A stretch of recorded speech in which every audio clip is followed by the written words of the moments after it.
Huwag nyo masyadong habulin ang mga bagay na hindi naman kayo ang lumikha. Magmumukha lang kayong kawawa. Ako po ang inyong lingkod, Tagapanood TV. Welcome back po dito sa ating YouTube channel at Facebook page. Isang masagana at masayang araw po sa ating lahat. Kung kayo'y bago lang po na napadaan dito sa ating channel, huwag nyo po sanang kalimutan na mag-subscribe. Hit nyo na rin po notification bell para lagi po kayong updated sa mga bago pang video na ating ilalabas. Ngayong araw po mga tagapanood, ang ating gagawa ng reaction video ay galing po sa channel ni Showbiz Philippines. Nasa description po yung link na kanyang channel, bisitahin po at pakisuportahan na rin. So simulan na po natin ang ating reaction video sa araw na to mga tagapanood. Total wala naman na tayong hinihintay pa. Sabi nga po ni Idol Shubaldi, let's do this! Ang mga halushos at Tape Incorporated plano iapela ang desisyon ng IPO para mabawi ulit ang pangalan ng Eat Bulaga. Ito ay matapos kansilahin ng IPO ang kanilang trademark registration at ilipat ito kina Tito Vic at Joey. Ito ang buong istorya. Plano ng mga halushos at ng Tape Incorporated na apilahin ang trademark decision ng Intellectual Property Office of the Philippines o IPO-PHIL matapos nilang kansilahin ang trademark registration ng Tape sa pangalan ng Eat Bulaga. Ayon sa legal counsel ng Tape na si Attorney Mary Glenn Abraham Garduque, hindi pa nakukuha ni Attorney Xiao ang desisyon ng IPO patungkol sa cancellation ng kanilang trademark registration. Si Attorney Xiao ang lawyer na humahawak sa IPO cases ng Tape Incorporated. Dagdag pa ni Attorney Garduque, kung totoo man ito, maaaring umapela ang Tape Incorporated sa desisyon na ito sa Director General ng IPO. Sinisiguro niya na ang Tape Incorporated ay gagawin lahat ng legal actions para mabaliktad ang naging desisyon ng IPO-PHIL. Sina Tito Soto, Vic Soto at Joey De Leon ay panalo sa Intellectual Property Ownership o IPO ng pangalang Eat Bulaga mula sa Tape Incorporated.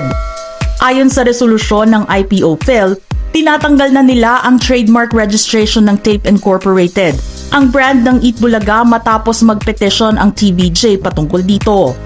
Ibig sabihin nito ay ang TVJ o sina Tito Vic and Joey ay ang rightful owners ng pangalang Eat Bulaga o EB.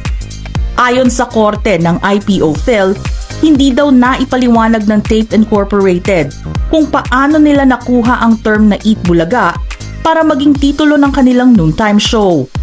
Samantala sa panig ng TVJ, si Joey De Leon mismo ang nagsuggest ng pangalang Eat Bulaga kay Romeo Halushos Sr. na inaprubahan ang ideya na ito. Kaya naman tuwang-tuwa ang TVJ production sa balitang ito at nag-post sila ng 14344 Dabarkad sa kanilang official Twitter o X account. Ang director naman ng EAT na si Pat Plaza, nagsabi pa na forever grateful siya sa desisyon ng IPO-PHIL. Labis na natuwa din ang abogado ng TVJ na si Attorney Buko de la Cruz matapos maging successful ang kanilang petisyon. Early Christmas gift daw ito para sa kanila ang bansagan ng IPO na ang TVJ ay ang tunay na may-ari ng Eat Bulaga. Dagdag pa ni Attorney de la Cruz na gagamitin pa rin ng Tape Incorporated ang pangalang Eat Bulaga dahil aapilahin pa nila yan. Ine-expect na raw nila ito galing sa mga halushos. Hintayin natin ang magiging official statement ng mga halushos at Tape Incorporated patungkol sa desisyon ng IPO. Ano ang masasabi nyo sa posibleng gawin ng mga halushos at Tape Incorporated para bawiin ang trademark registration ng Eat Bulaga? Just comment below. Ako po, tingin ko po rito mga tagapanood, talagang lahat po na mga bagay na pwede nilang gawin ay gagawin po nila para makuha po ang titulong Eat Bulaga. Di ba po mga tagapanood? Kung nagawa po nila dati yan, gusto po nilang gawin ulit ngayon yan. Siyempre, kahiyaan naman po dyan mga tagapanood na nasa kanila na yung titulong Eat Bulaga pero mababalik sa tunay na may-ari. Siyempre, kahiyaan po yan mga tagapanood. Hindi na nga po sila nagpakita ng respeto eh. Kasi kung talagang may respeto po sila mga tagapanood, nirespeto rin po nila yung desisyon ng IPO. At ngayon po sana tinigilan na nila yung pangalang Eat Bulaga. Kaso nga po mga tagapanood, hindi po nila ginawa yun eh. Di ba? Nakita mo naman yung pagmumukha ni Paulo Contes ng pinagsigawan niya na hindi ito ang title namin. Kami po ang Eat Bulaga. Grabe no, kung makakami, kala mo talaga isa sa lumikha ng Itbulaga eh. Isa sa mga naghirap at nagtaguyod sa Itbulaga. Baga mga tagapanood. Ngayon lang po siya nilagay dyan sa pwesto. Wala pa nga po siyang isang taon eh. Ang dami ng kontrobersiya agad na nangyayari. Ano pa kaya kung hahaba pa yung panahon yan? Naku po mga tagapanood. Huwag na po nilang gamitin yung Itbulaga. Gaya nga po ng sinabi ko nung mga nakaraang vlog ko po. Kung nasubaybayan nyo po mga tagapanood. Sinabi ko po dito na hindi po talaga bagay sa kanila na gamitin nila yung Itbulaga kasi nasisira po yung imahe ng salitang Itbulaga mga tagapanood eh. Oo nga po, nasa kanila yung title ng Itbulaga, nasa tape ink po, gamit po nila Paulo ng mga halosos. Pero pag pinapanood nyo po sila mga tagapanood, makikita nyo po na wala na po dun yung essence eh. Nawala na po yung buhay ng Itbulaga. Wala po, hindi mo po mararamdaman na Itbulaga yun eh. Diba po? Pero pag pinanood po natin yung A80 mga tagapanood, yun po ang tunay na Itbulaga. At talaga yung ambience po ng Itbulaga, ando doon po.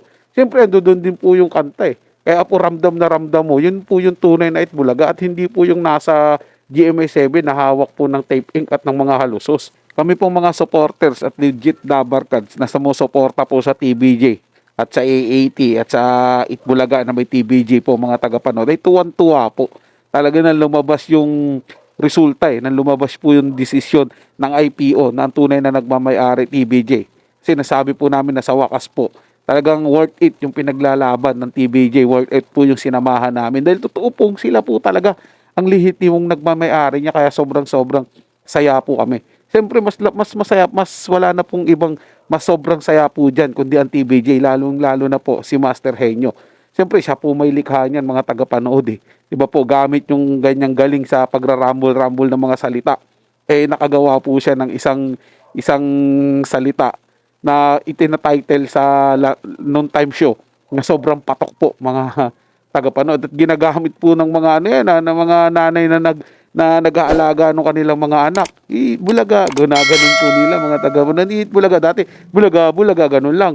Ngayon, Bulaga, mga ganun po yun mga tagapanood. Kahit na namamrang ka, di ba, sa school, gugulatin mo yung mga classmate mo, Itbulaga, ginaganon mga tagapanood. Siyempre, alam mo na, pag sinabing Itbulaga, TBJ po yan mga tagapanood. Kaya po sa mga halusos at sa mga host dyan ng Tape Bulaga, lalong-lalo na po si Paulo, tanggapin nyo na po yung desisyon ng IPO at hindi po sa inyo Itbulaga. Unang-una po, sa taong bayan pa lang, talong-talo na kayo, nagdesisyon na sila, hindi po kayo kinikilalang Itbulaga. Ngayon naman po, yung IPO, talo rin po kayo, hindi po kayo kinikilalang Itbulaga. Kaya dapat, respeto po, ibalik po sa tunay na may-ari para everybody's happy na po. So yun lang po mga tagapanood, na may nagustuhan nyo po yung paksang ating tinalakay sa araw na to. At kung kayo bago lang po na napadaan dito sa ating channel, huwag nyo po sanang kalimutan na mag-subscribe. Hit nyo na rin po notification bell para lagi po kayong updated sa mga bago pang video na ating ilalabas. Share, like, and comment din po kayo mga tagapanood. Ating ang babasahin at pupusuan. So hanggang sa muli po, ito yung Tagapanood TV. Komento at opinion lamang. Wala pong personalan. Paalam po at mabuhay po kayong lahat.